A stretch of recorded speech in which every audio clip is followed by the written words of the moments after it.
This podcast is sponsored by Skylight Calendar. Do you wish your family life could be a little more organized and a lot less hectic?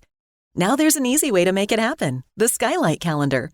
The Skylight Calendar is an innovative, smart, all-in-one touchscreen calendar that automatically syncs up existing calendars your family uses. Everyone's upcoming events are automatically organized and displayed for the family to see in big, easy-to-read, color-coded time blocks. And with Skylight Calendar, you can assign household chores to your kids, keep grocery lists, plan dinners, and much more. And Skylight's mobile app keeps your family up to date on the go, anywhere, anytime. Managing a busy household just got a little bit easier with the Skylight Calendar. Now get $15 off your Skylight Calendar when you go to skylightcal.com/family. Go to skylightcal.com/family for $15 off. That's skylighthtcal.com/family. At Sleep Outfitters Outlet, great sleep is a big deal. Save 40 to 60% every day on every Sealy, Stearns & Foster, and Tempur-Pedic. Queens as low as $249. Customer exchanges, closeouts, and floor samples. Inventory changes daily, so come in for your dream deal today. With no credit needed financing, expert advice, and up to 60% off retail, it's never been easier to get the sleep and savings you deserve. Go to sleepoutfittersoutlet.com for financing details and to find a store near you. All right. Good morning, good afternoon, or good evening, everyone. I'm extremely humbled, honored, and grateful that we have with us today the one and only Mr. Sean Cahill. I know that my audience, and especially my members, but including my public audience, they really, really love what Sean has to say, and they want to hear what he has to say, especially because there are so many things that are moving so quickly in a fluid sense in terms of what's happening in the community, and even beyond that, as perhaps as a ripple effect that people may not notice as clearly, but is still there nonetheless. So before we bring Sean in, brother, thank you so much, Brandon, for joining me today. Well, thank you for having me in your studio, of course, to do this. And without further ado, Sean, how are you, man? And let's get right to it. I'm sure there's quite a few things that we've already started talking about beforehand that we could touch upon, in addition to some questions that I have here as well. So how's everything? I'm doing well, man. Really good. Feeling real positive, healthy, happy. Awesome. Today's a good day. Let's get to it. Awesome. Well, first off, let me just start with something that I had seen you discuss on Tim Ventura's show, I believe maybe a month or two ago, approximately, where you were asked about crash retrievals. Now, of course, if there's things you can't comment on, please just let us know. But in a sort of unofficial capacity, is there any credence to the possibility that in any unofficial regard, sort of through the rumor mill, that there is, say, perhaps some apparatus that has been retrieving some of these craft, regardless of putting aside for a moment the origin of where they may be from, but some type of exotic apparatus that is not Russian, Chinese, nor American? I'd say that the historical evidence that a lot of people have collected over the years does point towards crash retrieval. I think that pragmatic people, if they look at what are the unclassified programs in regards to retrieving crashed aircraft, aerospace assets, anything that enters our flight pattern or our airspace, there are teams embedded within our military that exist solely for the purpose of arriving on scene, securing the scene, and ensuring that no classified or national security data is at risk. So we're talking about now unidentified craft that may or may not have been brought down, shot down, crashed, had some kind of problem with them. Right. If that has occurred, I believe that the cognizant military in the area, and or if there's a superpower that may be allied with that specific area, would most certainly initiate a crash retrieval program of some kind. Now, I think what a lot of people don't understand is there's you've got the pragmatic picture of prosaic crash retrieval that occurs every time a crash occurs. When things enter our atmosphere that are unknown, and reach the ground, as a meteorite or a bolide of some kind, we go and we investigate that. So it's a natural progression to assume that now that we've acknowledged that UAP are real, now that we've acknowledged by Congress telling our folks at the UAPTF to engage the past 75 years of history, they're going to reach the point where they realize that crash retrievals most likely occurred involving UAP, but that information is classified and people without clearances, need to know, et cetera, will not see that information until it's made unclassified or until they reach a level where they have a need to know. So it's not mental gymnastics. It's actually a very simple addition of evidence in a Socratic argument. These things are here. They are in the atmosphere. They enter our area of responsibility. We've just seen us shoot down unknowns that we all assume were prosaic balloons in a couple of cases and are still unknowns in others. So I think this is where we have to engage our logic. I do believe that crash retrievals of what I will call UAP have occurred. Again, not speculating on the origin. I think it's pretty darn clear. The question is will the UAPTF be able to find a case within those archives? Will they be granted the need to know to see those archives? And when they do they have the know-how or the advisors to tell them which ones to pull out of there that won't damage national security, but that will finally give the people an understanding of where to begin thinking about this 75 to 80 year problem?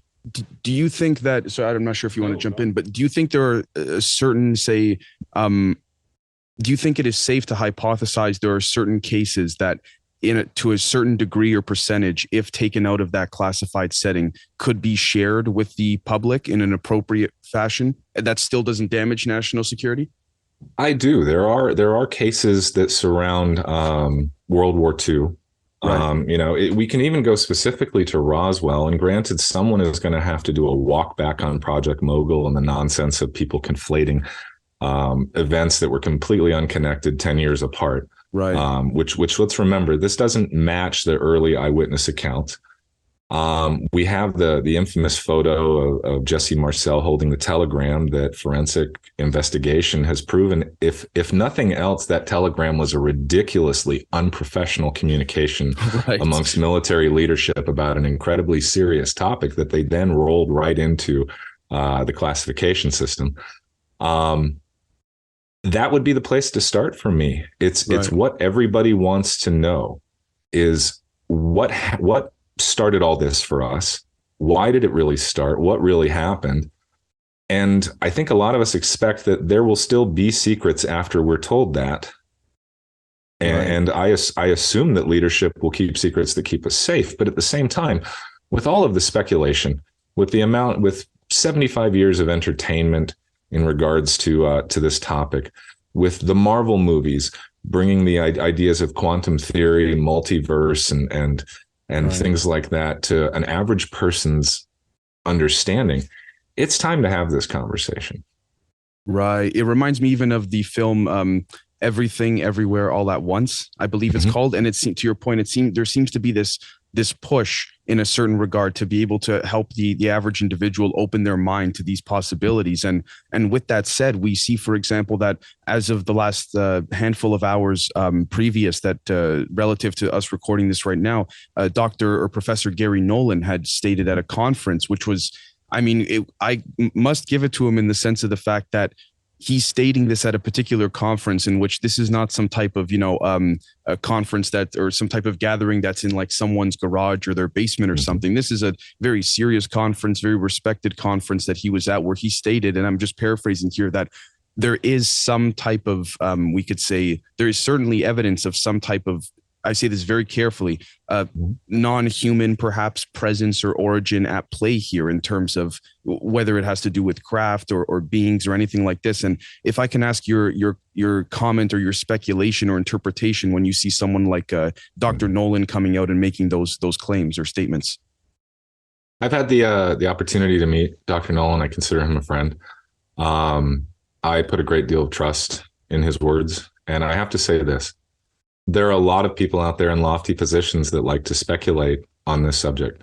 Right. A lot of people that feel that their bona fides or their past work or their leadership should in some way make them eligible for a read into programs that they don't have clearances for, that they weren't involved with, and that somehow that they should be brought in like in a movie, like where something incredible happens, like The Arrival, and the helicopter goes around and picks up all the great minds and brings them. Right. And I don't mean to be flippant. Some of these folks have incredible minds. Right. However, pardon me. However, what that comes down to is Dr. Gary Nolan had the clearances. He worked on these programs. And he worked with people who had commensurate clearances, who worked on ancillary and parallel programs.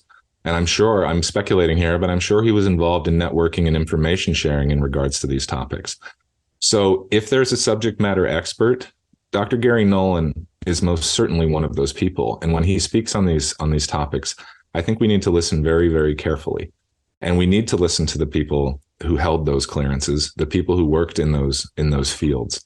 I've been lucky enough to be present when Dr. Nolan was outed in front of some of his colleagues in a planned fashion by Luis Elizondo and Christopher Mellon. It was really an honor to see the astonishment, the incredulity, and finally the respect that settled in amongst an audience of incredibly educated professionals, medical professionals, oncologists, and other educators, Nobel Prize winners, CEOs, and leaders of industry, as it dawned on them that someone that they had a great deal of respect for and had worked with for decades had been working on these incredibly courageous and bold programs with three-letter agencies, had gained the trust of the United States government, and was seen as such a great intellect and expert in his field that he was one of the few that was shown evidence about this great mystery we're talking about. So when Dr. Nolan has an opinion, that opinion is one that I listen to very, very seriously.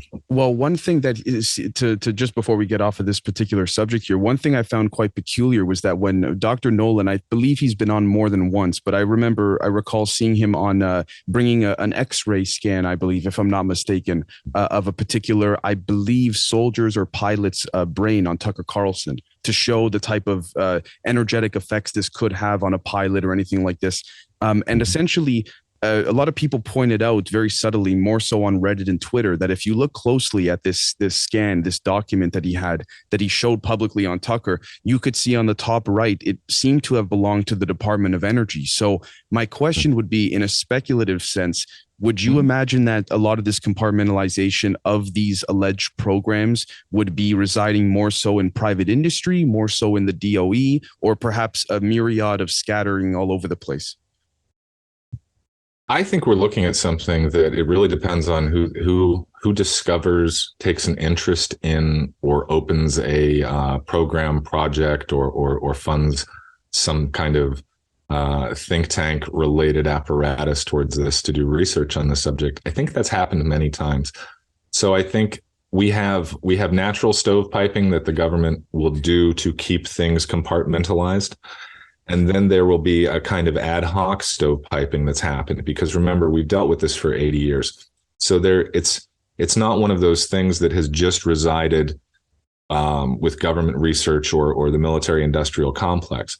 One can be assured that at some point, someone, not everyone so flippantly denies this subject like Elon Musk does. I'm sure that other aerospace captains of industry, et cetera, have taken a great interest in this subject. So when we say, where do these secrets reside, I think it may be situational. I think if we're looking at something that says Department of Energy in the upper right-hand corner, then the reason it was taken seriously is probably because this asset either was in or around an asset that was under the cognizance of DOE. Right. Or it exhibited an energetic state or an ability to create power at a level that would have been under the cognizance of the DOE had it been theirs. So if it's from a third party nation, another nation state, it doesn't seem like that. The pragmatic science tells us no one's outstripped anyone by a mile like that. Right. So it really depends on the context of where we're looking. Does Department of Navy share information about UAP over their non-nuclear assets? with DOE, or is on the information around the nuclear assets shared? I don't know what the conduits for like that work. Unfortunately, a lot of times in government, what needs to be reported to some people may not be reported, or people who could use the information or deal with it properly may not receive it just because the conduit may not exist. Wow. And so with that said, Brandon, right before I let you jump in, if you like, would you say being a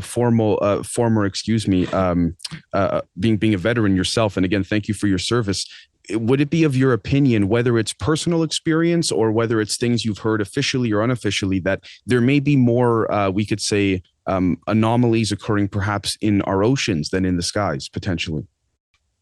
Well, I'm happy to comment on that because of my personal experience in 2004 with the Tic Tac, and then the subsequent investigations that Lou Elizondo and I did down in and around Ensenada and the island of Guadalupe for the television show Unidentified on History Channel. There's most definitely what I would consider a presence in our oceans. Now, when I say a presence, I often go back to the 5 observables, and I'll just really quickly say that for folks who don't know them, I would say, pardon me, look them up. We won't take time explaining them today, but one of them is transmedium travel. And transmedium travel is the ability for a craft to come through, say, from the vacuum into the atmosphere, into the hydrosphere or the ocean, without disturbing those mediums, having full control of them and having full autonomy of movement, so to speak, not slowed down by the medium. This tells me that coupled with the other 5 observables, the low observability, especially in anti-gravity, that a craft that had these abilities, that was exhibiting them, would certainly be able to loiter almost anywhere they wanted to. And our bathymetric data, we have a hard time finding our adversaries in their quietest technology. So I'm sure that at some point, this unknown technology, if we can't detect them in the sky with impunity, I doubt we're detecting them in the sea with impunity. It would be a perfect place to hide.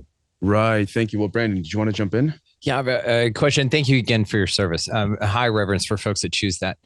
I am curious about the barriers of disclosure. So one of the things that we talk about with this is the idea that it's going to ruin the economic system, and that Christians are going to lose their shit because they can't fathom a universe, and that hasn't been included in the teachings, right?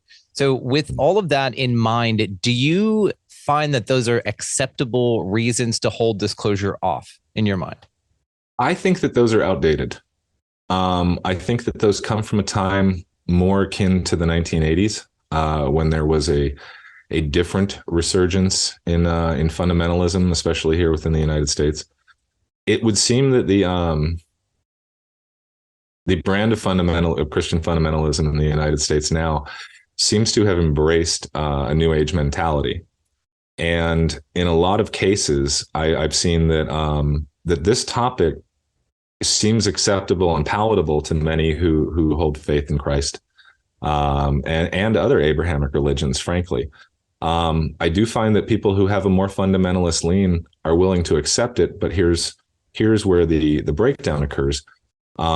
They take the exit on the freeway before the destination, that is their explanations for their beliefs. Yes. And so many people like to tailor and cherry pick what they see and say, well, this works for me and this works for me, and I believe in this.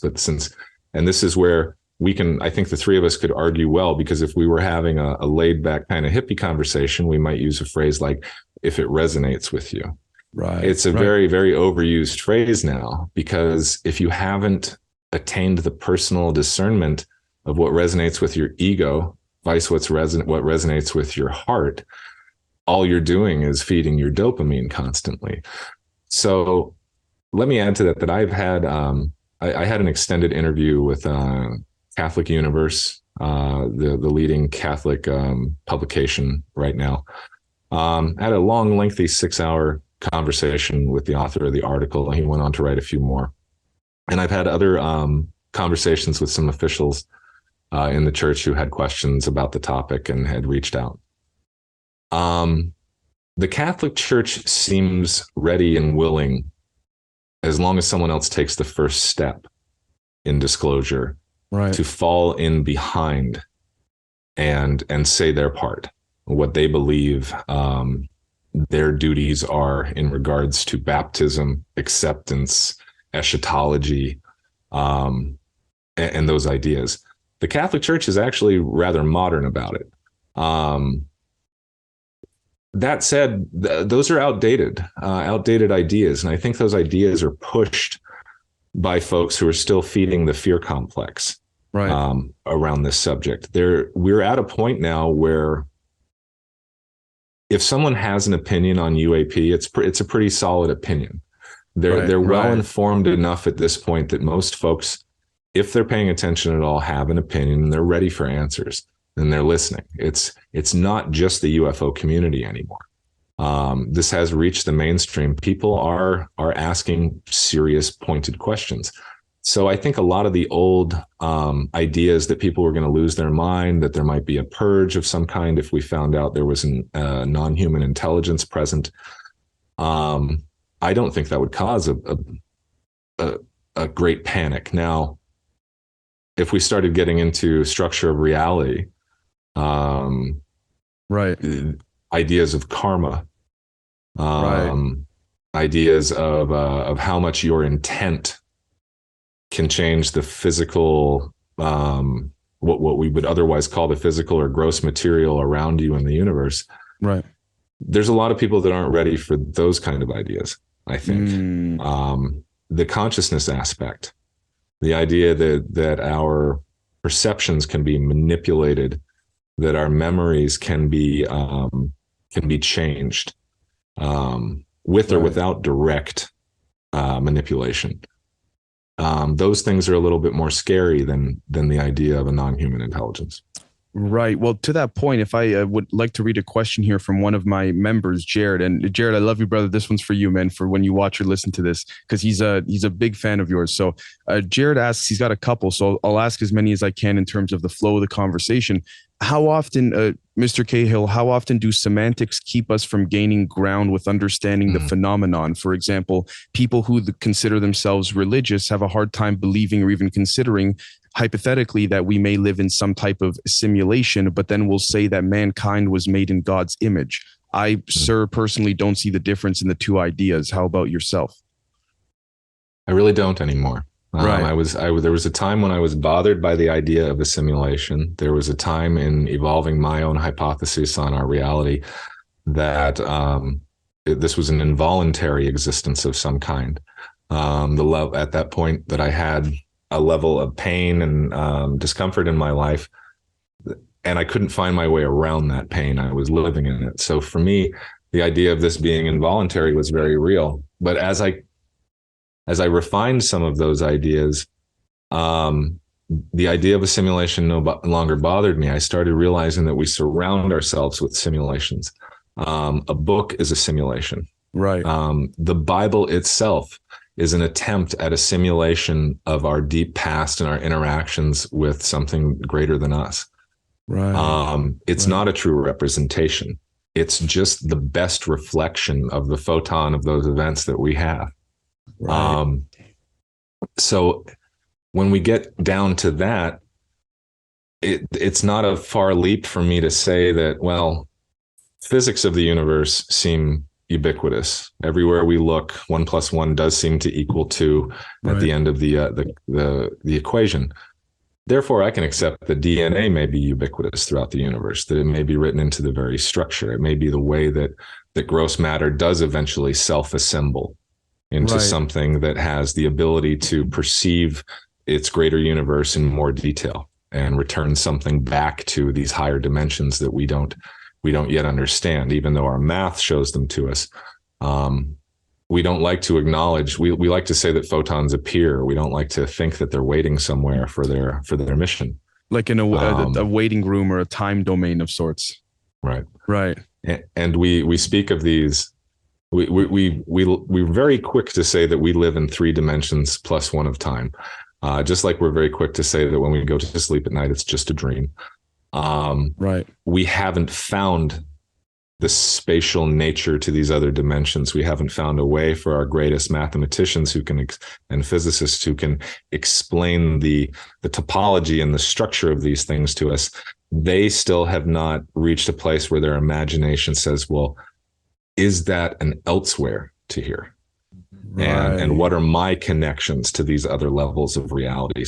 A lot of aspects, and I'll get off of this for a minute so we can move to another question. But a lot of aspects of our science are beginning to look at this as if, what if we are expressions of a higher dimensional idea? Right. You know, which what would if speak to fractality, perhaps. Exactly. Right. And we find ourselves at that center point of the universe. Everywhere we look, we are coming up with more and more excuses for why we seem to be at the middle of things. Even your own perspective, lights will come across and come straight to you on all the lights angled to you whenever you're looking at reflections across the water. Right. And then for someone standing 10 feet away, they do the same for them as well. Right. Yes. It's very. Did you have anything else you wanted to? Tons, but please, No, please, go ahead. if you want to go ahead. I'm honestly, you got to the reality thing, and that's where I'm at, brother. So I'm going to go with you on this for a second.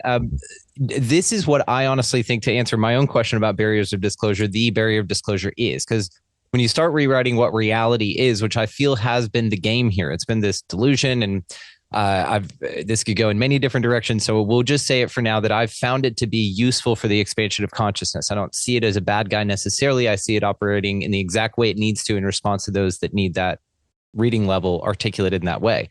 So, and you can find this in your own life, right? You evolve out of the energies and you no longer connect with them because they're no longer serve you. So in this way, like you said, it's a big, for lack of a better term, mindfuck to know that you're it and you're creating everything, and that really this co-collective creative process that could be viewed in that way. But then even you can get down to a conversation about consensus reality just being absolutely nil altogether, simply due to your reticular activating system and how we perceive reality as useless or not based on our paradigm. Like that just trips me out, all of these things. But what I will say is that that's what I feel the real barrier to disclosure is. It's the fact that what you are, what this place is, all of those things have been so grossly reduced, misapprehended, and intentionally and deliberately inverted to the point to where it's such an ingrained thing. But again, I needed to see it that way to wake me up. I don't know about you, but this feels, and it's valuable.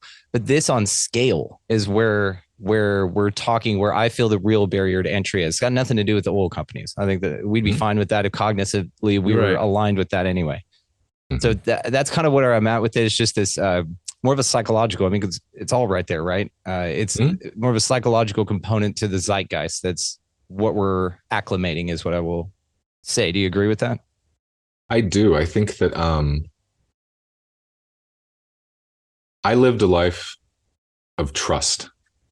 I trusted those who were bigger than me and smarter than me and older than me. I was one of those kids that needed it explained to me twice. I didn't get it. So when the rest of the class was already starting on the assignment, I was still, I didn't know what to do. So that led to a life of disappointment. Because let's be real, most of us don't find our place or find ourselves in incredibly nurturing environments where the people around us are always positively oriented and patient and everything. So a lifetime of disappointment led me to think that this place was a mistake. That somehow the way that this life felt, I had ended up here via something I must have done wrong at some point. And so that led to this idea, well, if that's the case, what is being right? And I think for a lot of people, that starts with faking it till you make it. You put on the fake smile. You try to do things, nice things for other people. If we're lucky, we get to a point where we realize, geez, people who don't ask for things don't usually want things. So maybe I should stop. So now I realize it's okay. That's self-serving. I'm trying to pay people back for my karma. Long story short is I got to a point where I had a moment where I had the opportunity to lose something that was very dear to me. And my ego wanted to win the argument more than it wanted to win the thing that was dear to me. And I realized in that moment, I was like, every moment is a choice. Every single moment is a choice, and every moment may be a fight for a long time, but it doesn't have to be. there is I don't like this phrase because it's overused, but there is a path of least resistance that can be taken.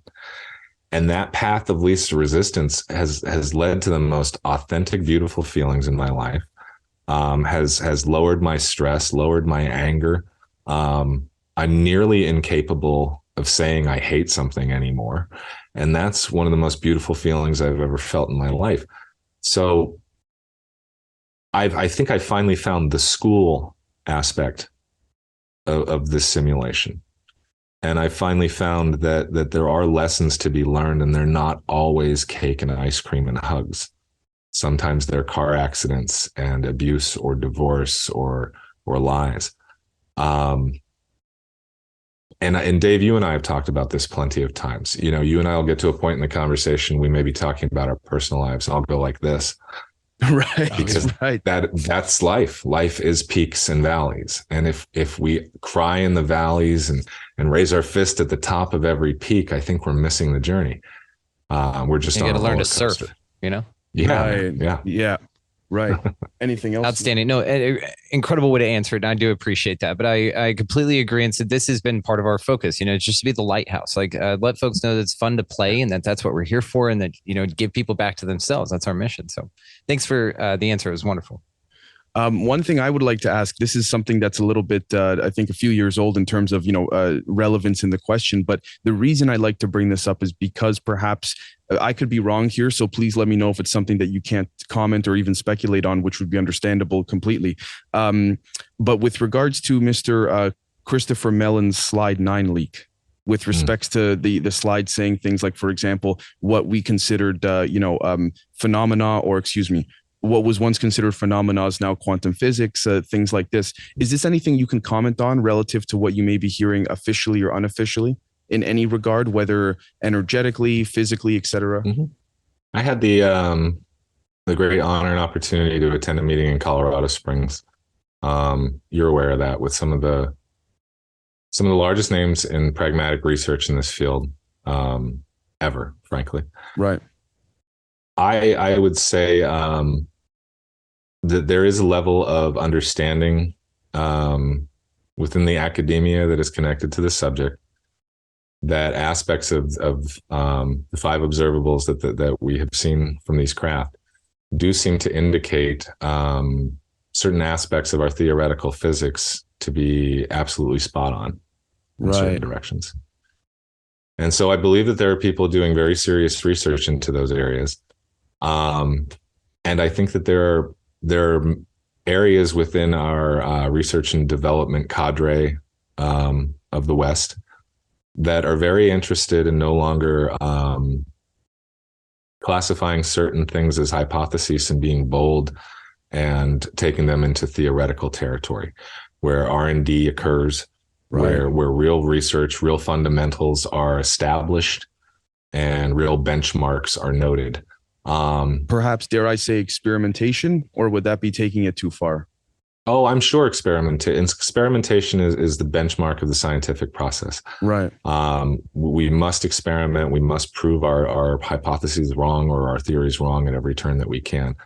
The question that I have, based on rumor surrounding metamaterial, is: do we currently, and we may have to go back and talk about what metamaterial is, but do we currently have the manufacturing capabilities to mimic, or even come close to mimicking,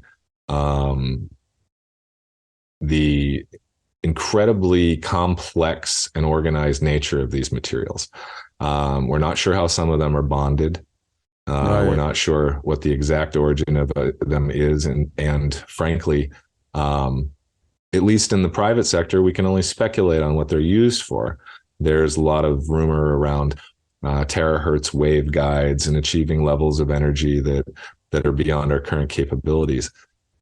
The fact is if you look back through the zeitgeist surrounding our greater aerospace dreams, because the dream has always been to negate gravity, because the dream is always to reduce cost of moving cargo into orbit to as low as possible. Right. So whether connected to the UAP topic or whether just through the pragmatic advancement of our physics, I think slide 9 is very telling that we got to see something that we're not read into. And the fact is that at the level of an Undersecretary of Defense for Intelligence, the briefing says, we have a clue.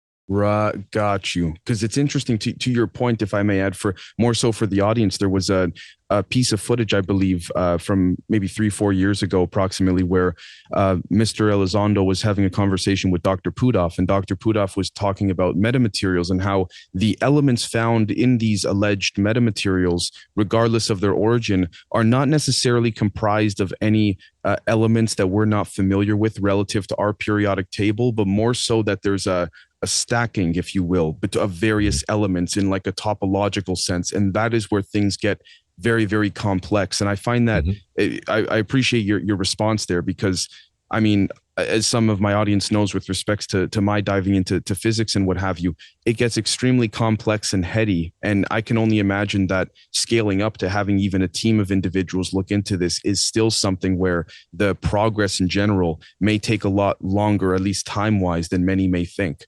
And so I find that very peculiar. Yeah. I think that what a lot of people may not understand is even removing the veil of stovepiping and things and need to know. What we're talking about may be material and ideas and subjects and physics, pardon my use of these words, but from a realm that we're not familiar with. Right. And therefore, when, you know, if I hand, this is a very crude metaphor, but if I handed a Stone Age person an iPhone, they would have no idea what they were looking at. Right. Even if it was powered up, it's hit or miss whether they'd ever actually turn it on or just use it for a black mirror for a moment and then smash it and run away from it. Right. Well, they would call just the screen turning on if they could get it to turn on. I would wager that they would write in what we now call history books and all of that it was some type of magical whatever, you know, word. Certainly. Yeah. So we're left with the idea that how long did it take for how many people had to look at a piece of slagged metamaterial before someone went, oh, that's a thingamabob? We may not know what we're looking at in all cases. It may, even once the forensic analysis of these materials is done, if we don't have the theoretical imagination to apply it, you know, not to get into Nikola Tesla is relied upon by too many in the fringe as proof. You know, there's too many YouTubes now with quips and quotes and anecdotes that we can't exactly verify. However, along Nikola Tesla, Albert Einstein, numerous other great minds, at some point along the way, when asked, where does your inspiration come from? They all said, it comes from my imagination. It comes from my dreams. It comes from my daydreams, or I'm visited by someone in a dream and it's brought to me. So these ideas exist. I think sometimes we do have to pull them out of the ether. The question is does whose schedule does the ether respond to? Wow, that's please. Well, yeah, I mean, that is the question. So I want to come back to the simulation real quick, because I've talked about this a lot, Sean. The idea of it being this prison planet idea, or even the Saturn moon matrix that Dave Icke talks about and things like this. I've even gotten it so far to where like the Vitruvian man, you know, that's your reality, that your reality ends right here at the tip of your finger. And that vastness and scale can be coded into your perception. So really don't need to render. So there's like a rendering of that vastness temporarily. Yeah. That's the thing about a simulation. We always talk about this idea of that it would take a planet size computer to run that thing, but maybe. And now if you want to do that to render an entire environment, and we're speculating wildly here, but that's fun.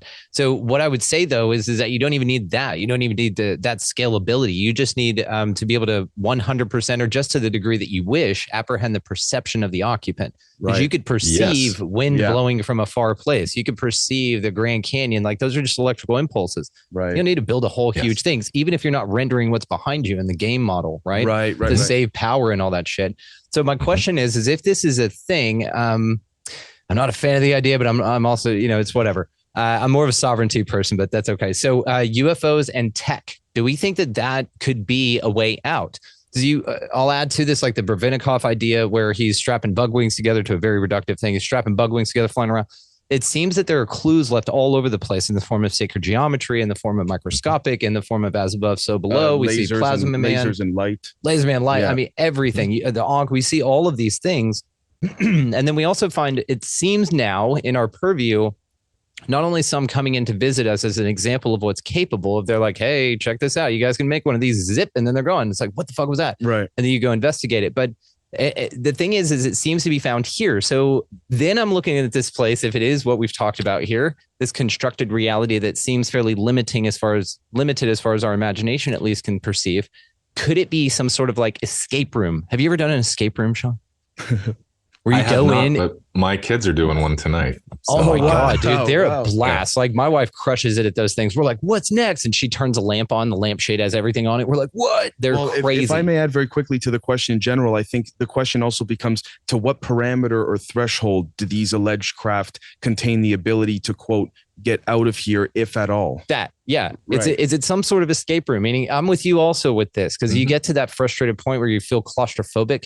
And you're like, oh, we're gods with amnesia or something, but really a lesson, a more of an appropriative, because this is also when we bring up the conversation of time and we're like, oh, time doesn't exist. It's like, well, we have a perception of it here, so it must be useful. And to that, I would say then that duration, gives you change. So that's how you affect change and growth, which is what time is useful for in this realm. But what I would say to that then is, do you think this is like a huge escape room kind of a thing? And that really we get to a point evolutionarily or mentally or cognitively or all the above where we can find these things, maybe rebuild the pyramids or something. Where perhaps self-awareness is that doorway out. That's it.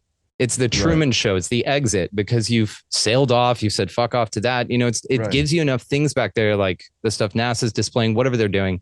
It shows you what's not. And so you're able to dial your compass in, and that's what discernment in my mind's all about. So I know there's a long question. What I mean to say is, do you feel that it's that or anything like it? And that if so, are UFOs perhaps the way out? Dave kind of stole my mojo. It is self-awareness, in my opinion. A person in solitary confinement can become Buddha or can beat their head against the wall and give themselves brain damage within a week or within an hour. That's very well said. It's alchemy. It's both energies. Right. Absolutely. I have a lot of friends outside of, we'll say the military industrial complex and government service, et cetera, that are involved with remote viewing based on the legacy programs that were developed at Stanford Research Institute and then later by Army. I have my own opinions on the validity of analytical overlay as it goes with remote viewing, but in my own experience, remote viewing does have efficacy and value.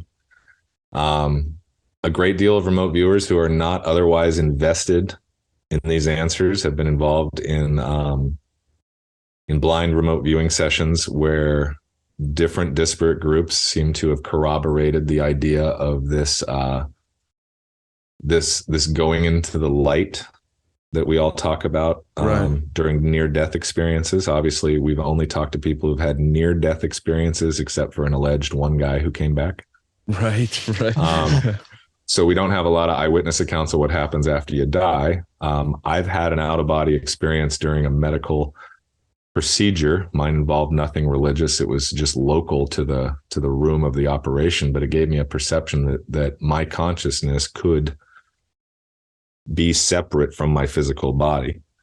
I say all this because there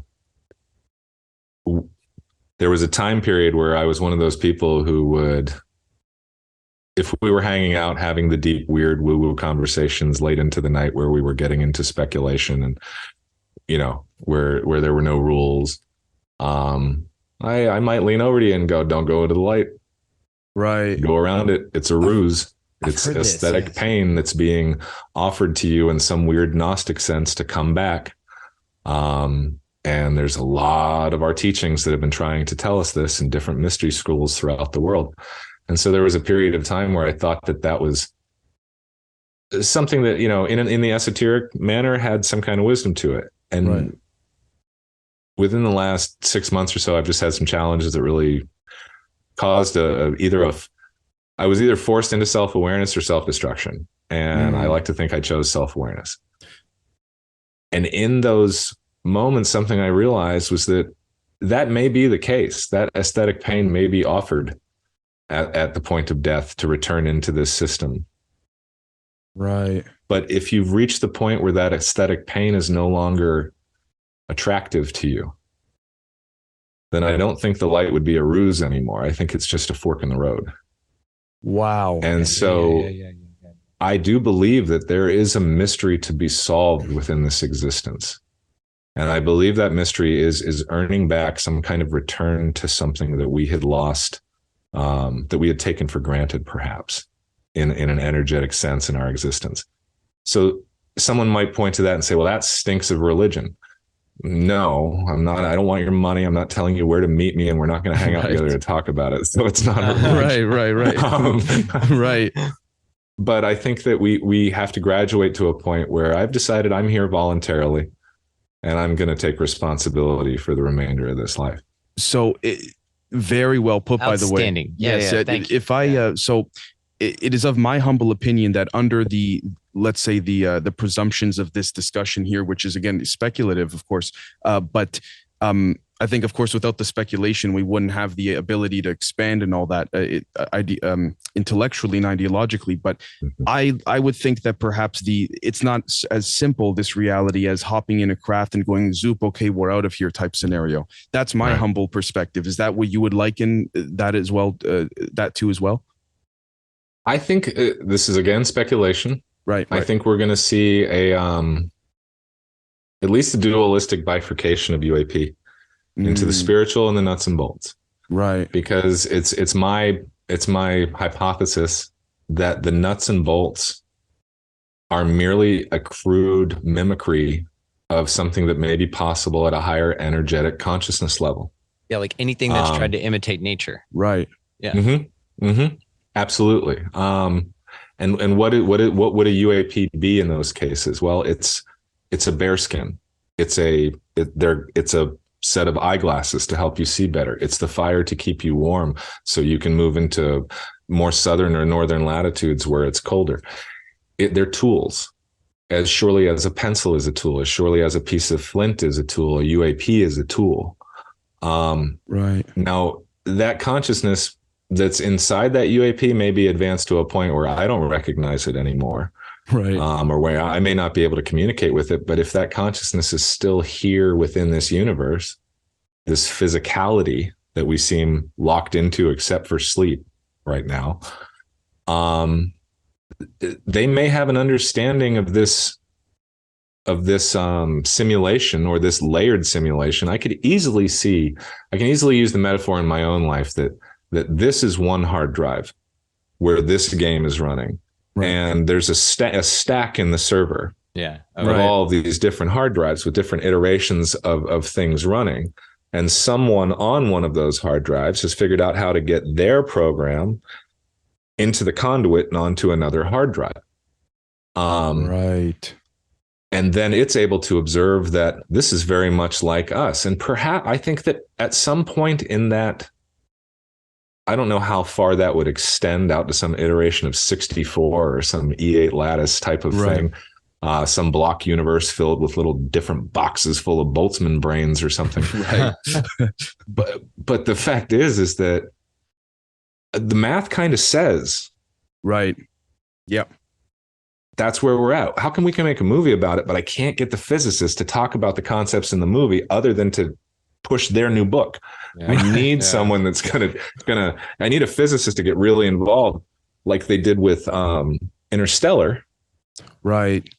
But the great thing about Interstellar was at the end there were no caveats or excuses. They were like, "No, this is the best we've done yet. We think this is as close as we've represented these ideas." Or even perhaps like the film Tenet with respects to time and entropy. Mm-hmm. Right. Great. Mm-hmm. Yeah. Well, you and I were talking, Dave, the other day about this concept of, we have some of our sets of physics that say the universe might be a Klein bottle. Right. And if it is, that means that there is a recurve at some point in our linear perception of time. At some point, there's a recurve into the past. If that past point precedes this now, we may be at these sacred sites around the world where we've rebuilt, and we can kind of trace this forensic, what the hell is going on with these different types of megaliths, the nubs, the polygonal masonry, the trilithons that we still can't quite figure out how these folks were able to move them at their level of technology. What if each time someone enters the Klein bottle, they go back and start over again? This holiday season, you might be looking for nutritious, convenient meals to keep you energized on jam-packed days. Factor, America's #1 ready-to-eat meal delivery service, can help you fuel up for brekkie, lunch, or dinner with chef-prepared, dietitian-approved, ready-to-eat meals delivered straight to your door. They just drop them at your door, people. You'll save time and eat well. You'll stay on track with your healthy lifestyle while taking all of your holiday to-dos in stride with good meals in the tum-tum. If you're too busy with all this stuff, these meals are easy to get done. They taste great. All you've got to do is head over to factormeals.com/expandingreality50 and use code expandingreality50 to get 50% off. That's code expandingreality50 at factormeals.com/expandingreality50 to get 50% off. So this, if I may give a visual very quickly to something like this, for example, with respects to the fractalization of finite recursiveness, as you stated, that would be, as we zoom in more for the audience, there'd be you zoom in to say one part of the infinity, the infinite loop, in which is finite to a degree until it hits its border, and then you get to that next step, and then you get to the next one, and so on and so forth. Would this be perhaps maybe not a good one, but a general visualization of? I think it's fantastic. I mean, thank you. It's almost like there's a sense that entropy governs the physical universe. Right. And some aspect, whether we can call it perhaps the evolution of self-awareness. Right. Counters that entropy somehow. Is that the pure mission? Is it different iterations of reducing the entropy of a given state? I'm not sure. That's wild generalization there, but unless this is purely a game for I don't know. We love to play games. To my understanding, I can't rule it out. I think it's a ride. Man. I just want to say, you just described, by the way, phase, whether intentionally or not, phase locking in optical physics. Because what happens is the photons are in their own finite loop, respectively, until multiple vectors or beams are summed. And then I was saying this to Brandon just last night, if done appropriately, the particles end up, for lack of a better term, integrating and making love with one another rather than fighting. And fighting would be a representation of an explosion as we know it today. Right. That's very interesting that you said. I appreciate that. Thank you. Yeah. Well, so in this Klein bottle example, when they come back around, consciousness, when it re-enters at its origin point, do you then, in this model, is that why there's a bunch of shit laying around as far as megaliths go? Like, do we rediscover these things that have been aged and that have don't climb on them signs? Oh yeah, I think it's a wonderful argument when trying to flesh out these deep theories. We're left with a lot of really crappy evidence, because the first thing we're throwing out is the idea of a linear progression of time.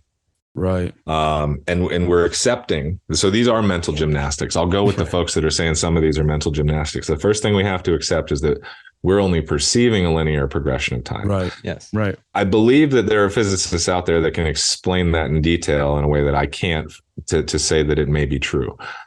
What I wonder is, I think the thing that we're missing from this argument is continuity of consciousness after death.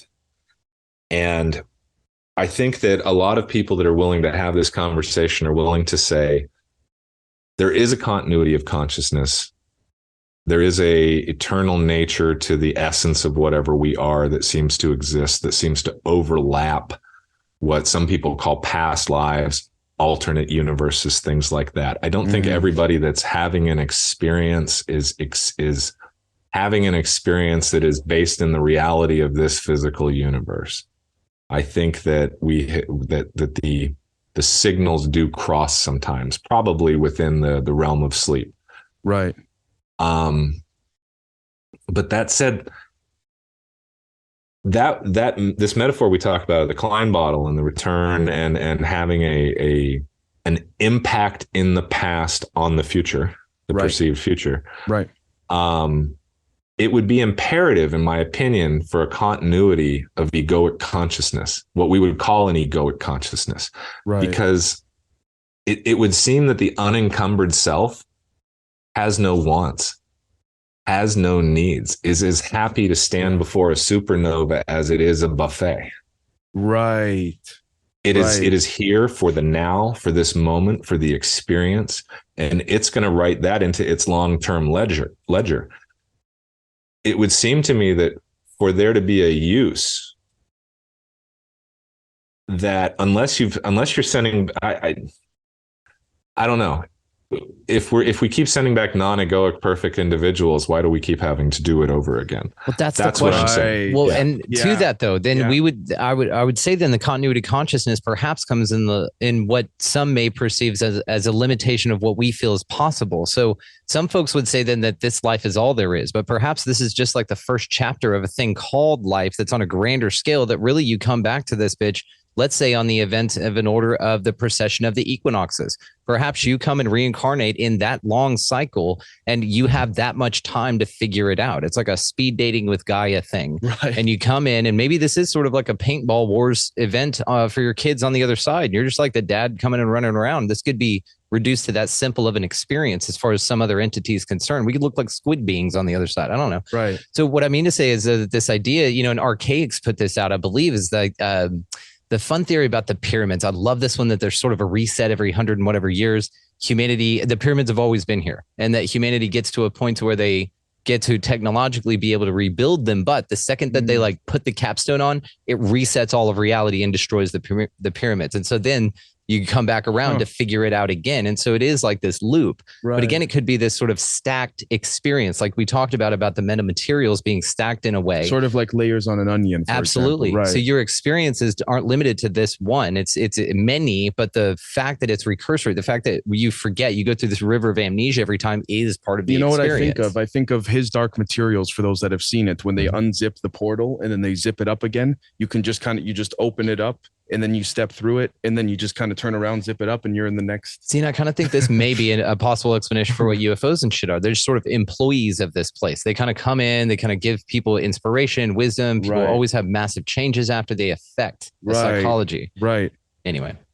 What if UAP were also a way to cheat the system? What if it was a way to move an ego across the multiverse without it having to achieve enlightenment?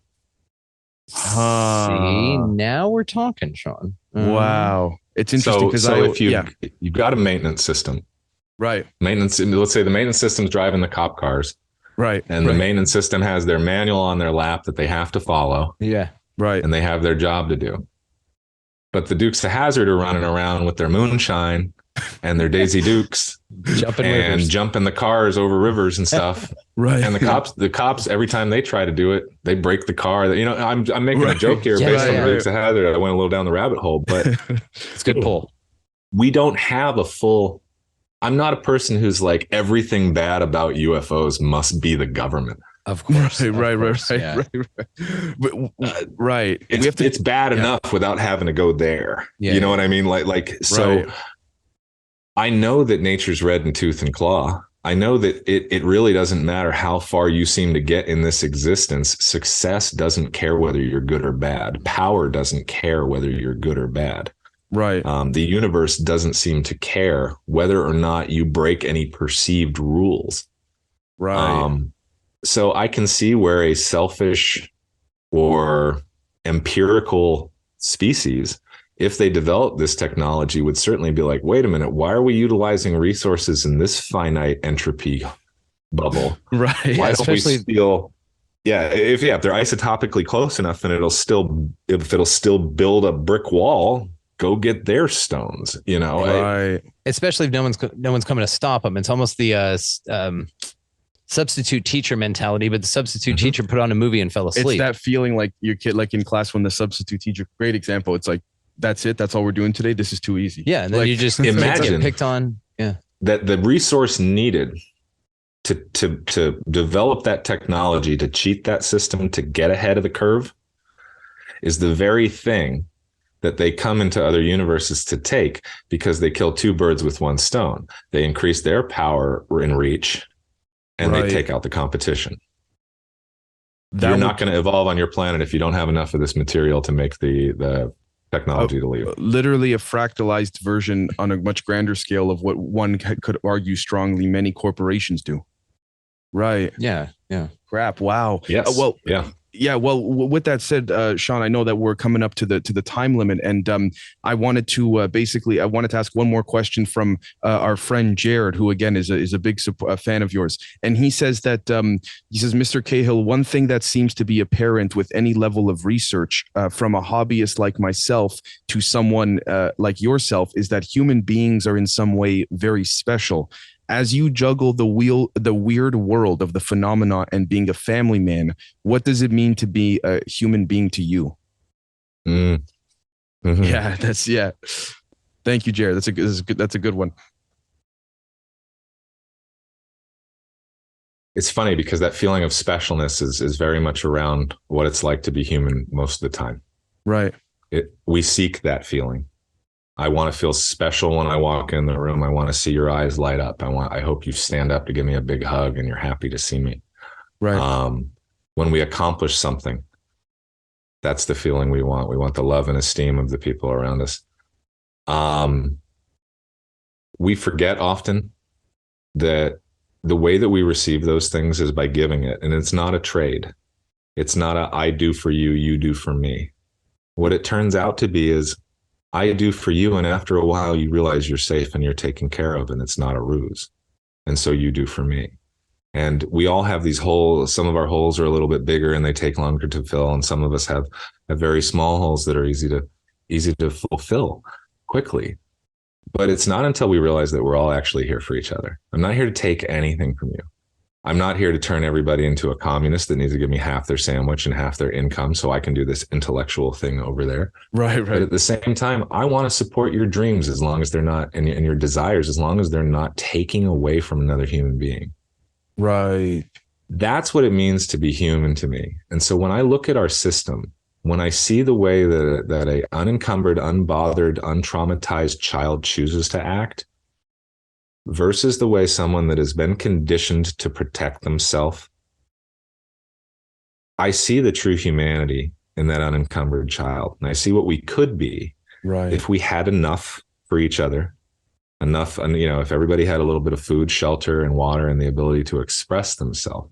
And if we had a better understanding of not hoarding and overusing resources, I think that there's a whole universe out there that we've never even encountered yet. And I think there's a level of opportunity out there for humanity. As far as we can see, with the exception of the alleged UAP topic, the universe is empty. Right. I'm bothered more by the Fermi paradox, or by the idea of a great filter, than anything else. It's also the thing that probably informs the idea that we may be in some kind of special instanced simulation. Dave and I think we were talking the other day about, are we in a black hole and just looking at the lensed failures of every previous experience outside of this one? With respect to like an event horizon. Yeah. How many galaxies had to be created before life popped up? It just doesn't seem to be everywhere. Or like you said, it's some sort of simulation, in some sort of isolated simulation. Have you ever seen that The Village by M. Night Shyamalan? Have you ever seen that? Yeah. So that type of thing, to where we're like some ostracized, don't go, that's a no-fly zone. They don't know about y'all, like just leave them alone, kind of a thing. Well, I wanted to bring up earlier, I'm sure both you guys have worn a VR headset at some point. Yeah. And probably experience the discontinuity between those two things, even if it's only for a second. That second, if you're that kind of intellectual and you realize, I just forgot who the hell I was and where I was for a second. Right. Like I really thought I was in Minecraft or whatever, Right. That happens. And we've all seen grandma dive at the TV on the bloopers reels, or, and stuff like that. Table, yeah. Yeah, that happens. People have those vestibular responses to these things. That's entry level VR. What does full immersion feel like? I think it feels like reality. So we make these assumptions. You know, we talk about the Matrix and Jack in the back of the head, and people say brain in a vat, and people talk about having out of body experiences, and they say, I saw my body in the vat, and I'm like, why would you see the body you're in now? Yeah. In a vat elsewhere, having, you know, it's like through what eyes that you don't have. Your analytical overlay is telling you what you can handle. Right. What it told you is that based on the movies you've watched, the books you've read, and the stuff you believe, this is the best representation of your essences elsewhere having this experience. The threshold, if you will. Right. Well, and it sort of makes sense too, the amnesia then. You know, if we come in to an amnesia point based exactly on what you said, man, it's an excellent example that we have another frame of reference for VR when we step into it. So we know that it's a different experience. But if you're born into the VR, you don't know it's VR. Right. If you put a VR headset on me that didn't like immediately feel like it, and I woke up in the morning wearing this thing, how long would it take? Yeah. Before I realized I wasn't dreaming. Like, if you know what I mean? Like if you didn't immediately be like, I'm wearing a hat, what the hell is this? If you just opened your eyes to say that, the Microsoft Windows, you know, desktop screen with the blue, green field and all that. Right. I know I'd give at least a minute of being like, whoa. Yeah. It's beautiful here. Right. It bothers the heck out of me. I think it would bother the heck out of a lot of other people, but kind of like I've tried to get out. I've tried to test that continuity of consciousness. Then the question is it may only bother you because we forget that it's a chosen experience. You know, again, we're learning a lot here. There's a lot of dope. There's waterfalls, there's butterflies, there's cool shit here too. And what I mean to say is that then it would be a point to where at this point, you get tired, right? Bill Hicks even says this about his analogy of the life being a ride. And he says, you know, some people have been on the ride for a very long time. And for some, it's scary and it has its ups and downs, twists and turns. But you just remember, it's just a ride. I liken this to a psychedelic experience. Everything we've talked about, he's like physics, this, I'm like psychedelics are like that too. It all comes back to this psychonaut for well over 20 years. Right. So one of those perspectives is that it's a completely different reality, but that there's no off switch in psychedelics. Like once you're committed to it, let's say whenever I took a 10 strip of acid, I knew what I was doing for the next 16 hours, which was, I don't know what I'm doing for the next 16 hours, but I know that there's no off switch to this. Right. It's a commitment. Right. In the same way that life would be a commitment. Yes. People enjoy this because they like when I talk about stuff Lou and I talk about, but we had a late night conversation, very deep after a couple of hours, you know, just cooking dinner and having a couple of beers, and we were alone and we just got really deep into it. And the conversation ended with me kind of having an epiphany. And I went, holy crap, the universe is helter skelter. And he goes, what do you mean? And I go, it's the Beatles song, Helter Skelter. And I go, when you get to the bottom, you go back to the top of the slide where you stop and you turn and you go for a ride and you get to the bottom and I see you again. Yes. Right. Yes. Right. And when I go to an amusement park with my kids, when I'm not being a humbug bastard and, you know, trying not to, you know, have fun and everything, we go do the crazy ride. We get off the crazy ride, and if that park's empty, we're running to go back and do it again. We can't run. Right too. Yeah. And on the run from the end of the ride to the beginning of the ride, we're talking about how awesome it was. And did you see that? And I heard so-and-so scream, and you sounded like a girl, and I thought I was going to fall out. And oh my God, I'm soaked. And whatever, all those things happen. Right. And then you get back in line, and everybody kind of calms down a little bit. And then you go into that little zombie state, and we're all just kind of staring at each other's backs and shuffling forward. And then the adrenaline starts to rise and the nervousness starts. And even though you know you're going to be fine, you're like, oh, Jesus, here we go again. Right. And as soon as that thing goes, man, you forgot about your bills. Yeah. You forgot about the argument you had with your girl. You don't care that the hot dog cost $15. Right. You're screaming. You don't have your phone out interviewing yourself. Well, I am experiencing increased gravitational pull as we go around the corner. Maybe after 1,000 rides, you start doing that. And I think some of us, maybe the three of us, are on our 800th ride, and we're finally starting to go, maybe I should take some notes. And that tree looked different on the last turn. What the hell's going on? And maybe we're, you know, but I think in between we're still going, how was that? It was awesome, man. they changed one of the trees. I noticed this time. Right. Let's go. Totally. And even You know. more to that, then it would be that you're all everything in the simulation. You can choose any of the characters here. So then as we're running back to the ride, I'm going, Dave, I want to play you this time. And you'd be like, dude, I want to be Brandon this time. And then we'd live each other's lives, right? And whatever. Yes. Yeah. I had a conversation with a loved one the other day where we were discussing this conceptually the same way. Right. And they said to me, why would we choose it if it's so hard? And I said, it feels hard when it's hard. It feels beautiful when it's beautiful. Yeah. Without the contrast, life is nothing. And we hate remembering that. Right. We don't like remembering. I know this is an oversimplification given, again, that everyone in their own personal life has different struggles and beneficial things they're going through. But it's this idea perhaps that, again, perhaps oversimplifying, but you choose if you're having a good time or not. You choose if you're having a shitty time or not, basically. And the barometer has to be your heart. It has to be your heart that chooses that. And that's the thing that it's so hard, man. Up until... 10 years ago, I didn't acknowledge the heart as anything more than a blood pump. I was only beginning to open my eyes to the idea that it had an electromagnetic field. I didn't know anything about frequency, resonance, and those things that a lot of us end up learning about. I didn't meditate. I thought I was a meat animal having a meat existence. And this was a purely physical, materialistic world. I had challenged the universe to show me spirit, and I had determined that it hadn't done it good enough. I see. And that threshold was side of the coin now. Yeah. Right. So that threshold of your determining in this particular case that it was not good enough, that threshold was defined by you, and therefore the best person to hide something from you is you. Yeah. I know now, if you ask me, do you have everything you need? Right. I would only need to ask you, do you mean like right now, or like in life? Right. Because right now, of course I could use a cup of coffee or something else like that because I'm a monkey. But I do have everything I need. Is my life perfect? Hell no. Right. But there's a roof, there's food in my fridge. I have healthcare. I'm able to feed myself and protect my family. Right.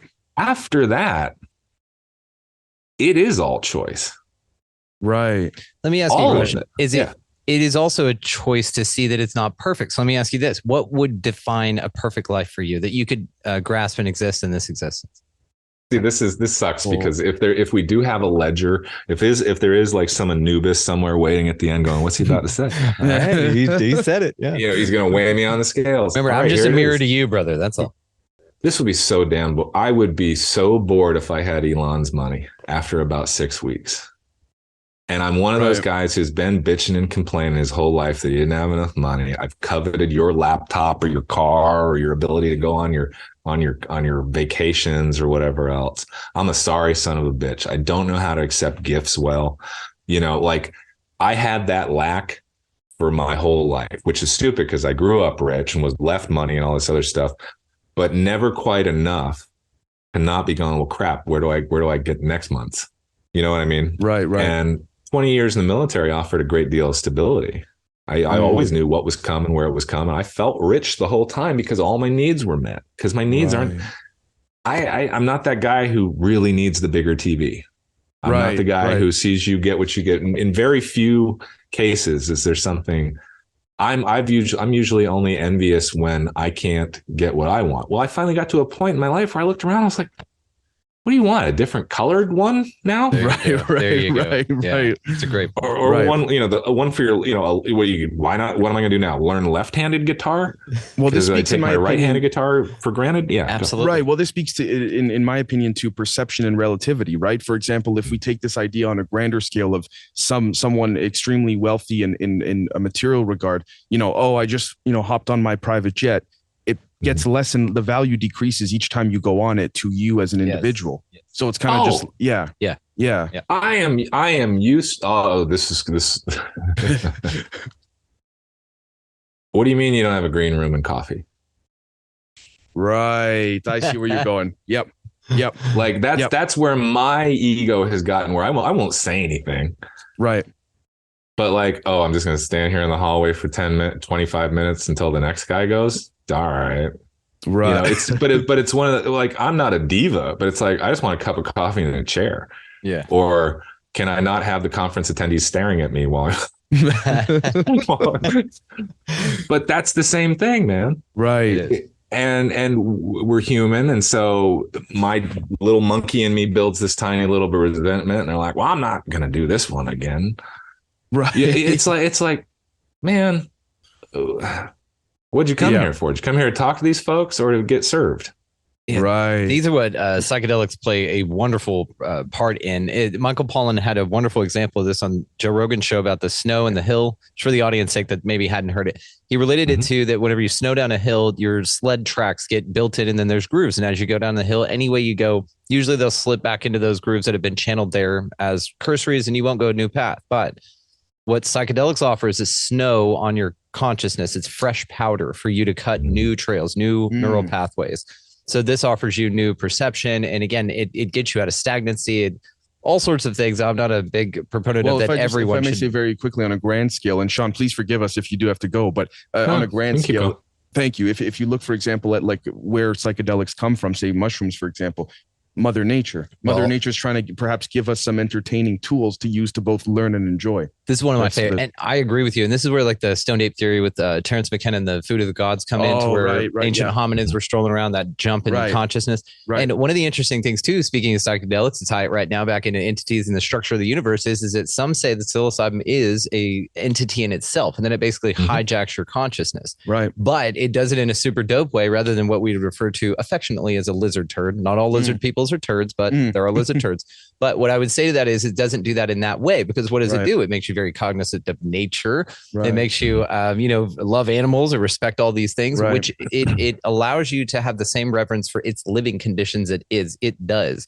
It also grows along trails as to encourage you to pick them up and then to transport them. Right. I mean, jumping on like your back literally with spores to then transport themselves to be appealing, to be consumed.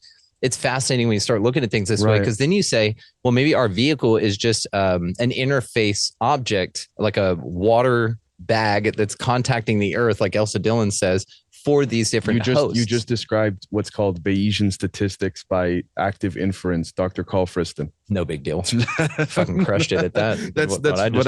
That's what they're proposing. Yeah. The idea there's multiple layers of input and output. Yes. So then, because you really look at it, you're not your body, you're not any of this shit, but at a deeper, if you want to go microscopic, you're 75 trillion cells all saying, we do want you to survive.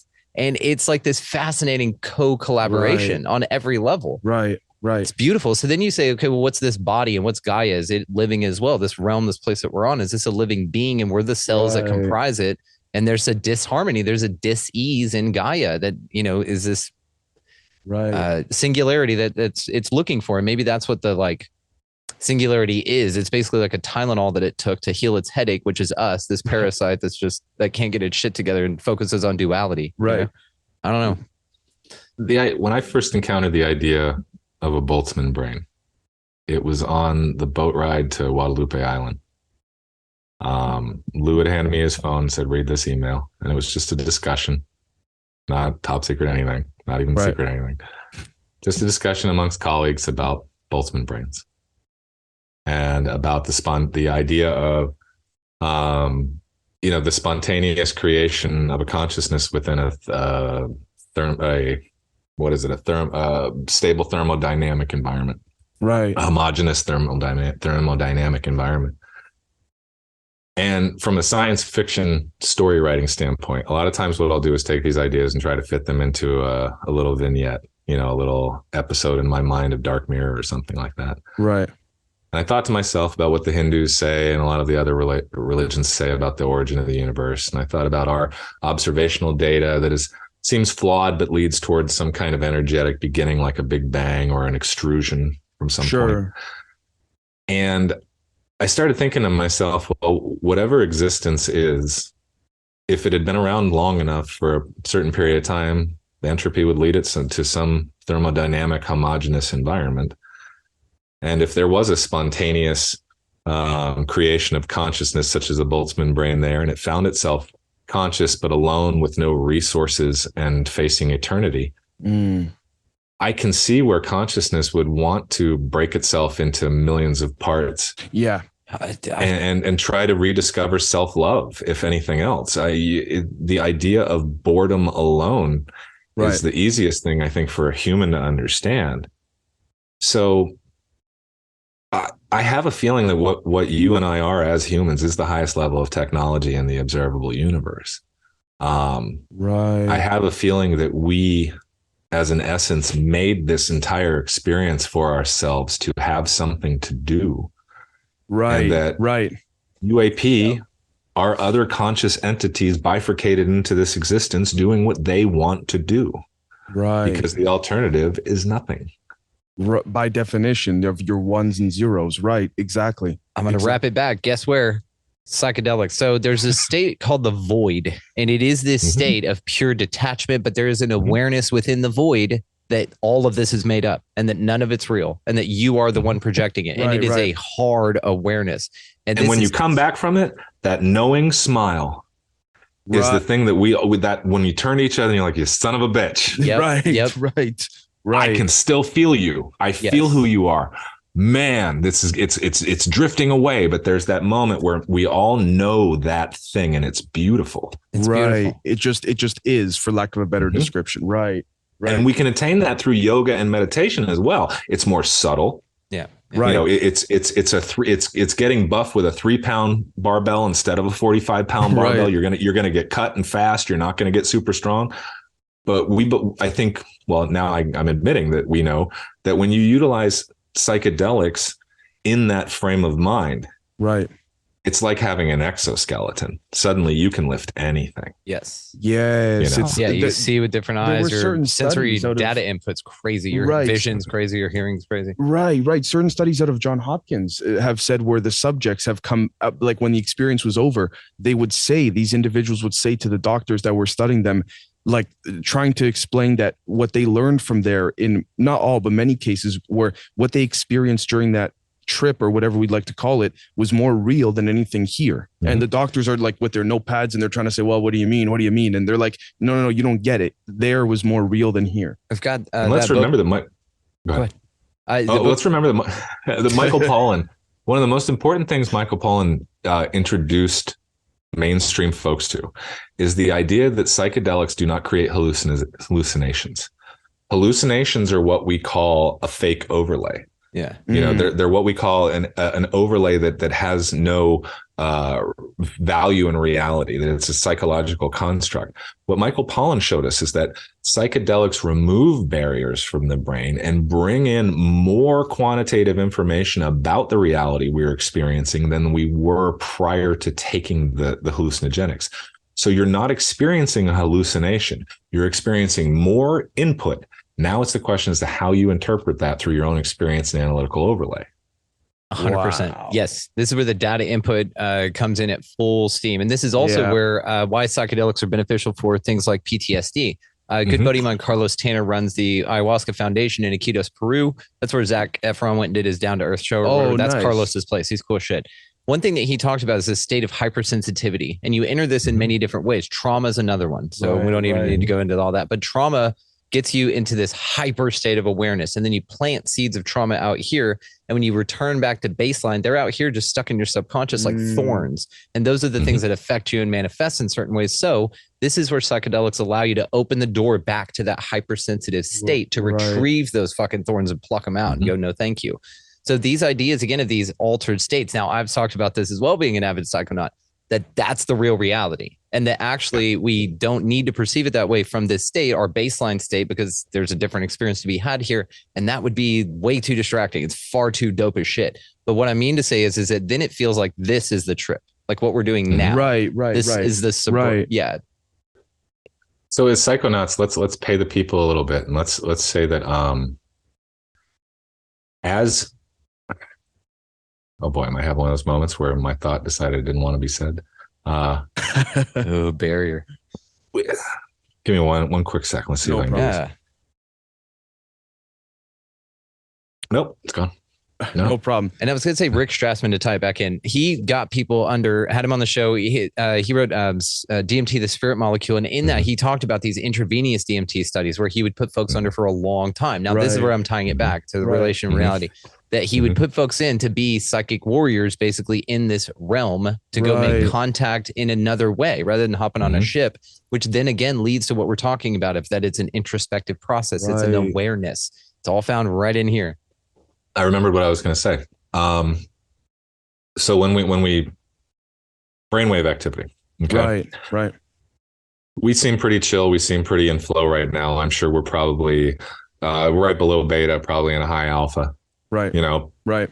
Most of us at any given time are in beta. If you have a full bladder, you're in higher beta. You're closer to fight or flight. But let's go back to this idea that trauma seems to open certain logic gates for some people and close them for others. Right. That brain state of intense spiritual expansion, okay, is up in the gamma. Okay. When we meditate towards the void, we meditate into alpha and down into theta sometimes. And if you screw up, you fall asleep and go into delta. However, crossing the threshold from theta alpha in that void state, going around beta into gamma is where we start having those more spiritual connections, that intuitive experience. Right.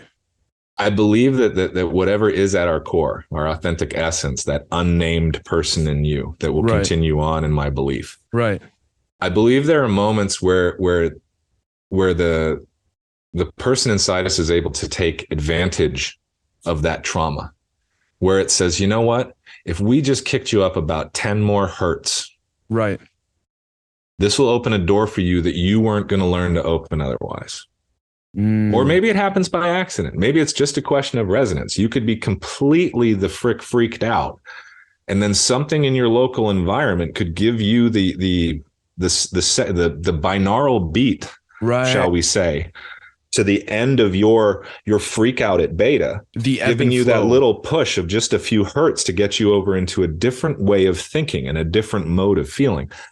So it doesn't happen for everybody. Some people go into trauma and they get pushed down to the lower vibrations. And I know folks don't like those talks, but the fact is all these woo-woo talks about vibrations match brainwave activity. They correspond to entrainment and binaurals, and they should be studied. Well, and I'm going to clarify that it's not hierarchical. It's simply spatial when we talk about these things. And so that gives us credence. That in physics, it would be discrete. There you go. Yeah, discrete topology. Diplomatic. Yeah, diplomatic topology. Sean, everything you just said there, I took as this right over here, the traditional Ankh or the Y. And the reason I say that is because relative to what you were saying about taking that ebb and flow from, say, one path to maybe a more suitable one for your resonance. And so I just couldn't help but think of that and the way it fractalizes. When that's also what we were talking about the Archon soul trap, the light, right? Oh, right. Yes. So what is the other alternative? I'm curious to, because I've actually asked this question to many folks talking in consideration to the Archon soul trap. What's the option? Because I've heard turn around back to your body, which isn't necessarily a thing, but I've also heard if you turn around, you reveal everything. And then actually you see that it's a whole huge game. What have you heard? Is it just off to the side? Is it up or down? What do you think? Oh, I tend to agree with the last thing that you said, where so I just came back. I spoke at the Ozarks UFO conference last month, and that was the kingdom of Dolores Cannon. And if you're not familiar with Dolores Cannon, she did an incredible amount of hypnotic regression over the years. And she wasn't even specifically originally involved with UFOs or past lives or anything like this.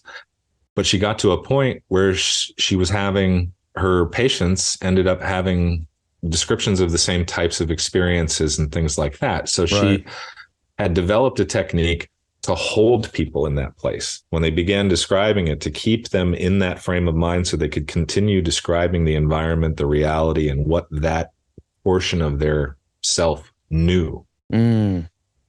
So one of the things that she determined was that this is a school,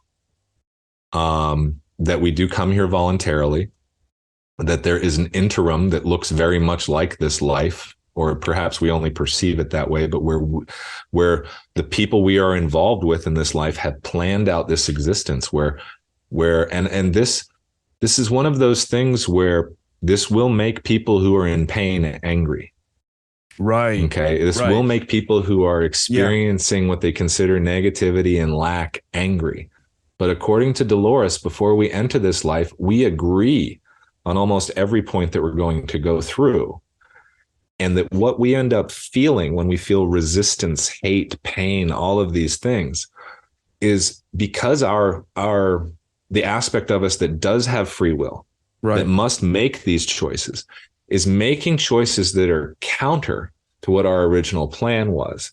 So let's say that two people have a relationship and that relationship grows to a point where they're going to separate, or someone has a business together that's the same way. One person feels they need more freedom. They want to branch out. They want to continue making choices in their life. The other person cannot see past the event horizon of this loss. So they rail against the separation or the dissolution of the company. They cannot accept it. They can't see their future any longer. They don't know how they're going to move forward. This thing was a foundation of who I am. That leads to pain, depression, anxiety, horrible places in the human psyche. Lack of self-improvement. The things that make us scream, no, no, no, are the very things that we need to say, I must accept this. And when you understand the difference between the selfish barometer of your ego and the authentic barometer of your heart, or when you begin understanding that pendulum does swing back and forth, and that the way that it manifests itself within feeling in your body and words in your mind, we're not always our best advocate. We actually want to be good people. We actually want to be respected and loved for our actions. There are very few of us that you can get us safe, quiet, warm, fed, and ask them that they want, and have them go, oh, I want everything in your wallet and everything at your house, and I want all of your fame, and I want all of your integrity. No, they go, I'm just happy to be here right now. Because in that moment of safetiness, you realize this is it. We're here for each other.